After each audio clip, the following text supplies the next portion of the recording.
ওই মনিরুল হক সাহেবের দাড়ি আমি মনে করি নবী সাল্লাল্লাহু আলাইহি দাড়ি না, ওটা রবীন্দ্রনাথ ঠাকুরের দাড়ি। আমি মনে করি ওনার টুপি এটা নবী আলী সালাতের টুপি না, এটা ইহুদিদের টুপি। আর আমি মনে করি ওনার পোশাক এটা সুন্নতি পোশাক নয়, এটা খ্রিস্টান পাদ্রীদের পোশাক।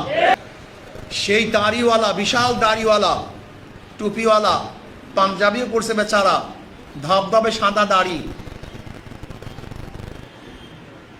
বোরখার বিরুদ্ধে কথা বলেছেন, পর্দার বিরুদ্ধে কথা বলেছেন। বেচারার নাম মনিরুল হক। আমি তো ওনাকে দেখে ভাবতাম একজন ভালো লোক, ইসলাম প্রিয় লোক, কিন্তু উনি বোরখার বিরুদ্ধে কথা বলার কারণে মুফতিদের কাছে ফতুয়া জিজ্ঞাসা করা উচিত ওনার ঈমান আছে কি নাই।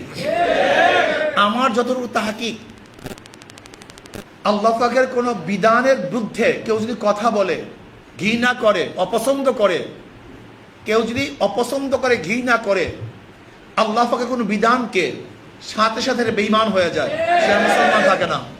আমি জনাব তারেক সাহেবকে বলবো, আপনি সতর্ক থাকুন। আপনাকে বিতর্কিত করার জন্য এই সমস্ত নাস্তিক শক্তিরা বিভিন্ন রূপে, ওই মনিরুল হক সাহেবের দাড়ি আমি মনে করি নবী সাল্লাল্লাহু আলাইহি দাড়ি না, ওটা রবীন্দ্রনাথ ঠাকুরের দাড়ি। আমি মনে করি ওনার টুপি এটা নবী আলী সালাতের টুপি না, এটা ইহুদিদের টুপি।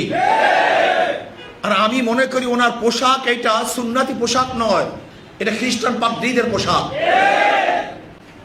ওনাকে তওবা করতে হবে, মাপ চাইতে হবে। যদি উনি তওবা না করেন, মাপ না চান, তাহলে বাংলাদেশের মুসলমান ওনাকে কোনো অবস্থা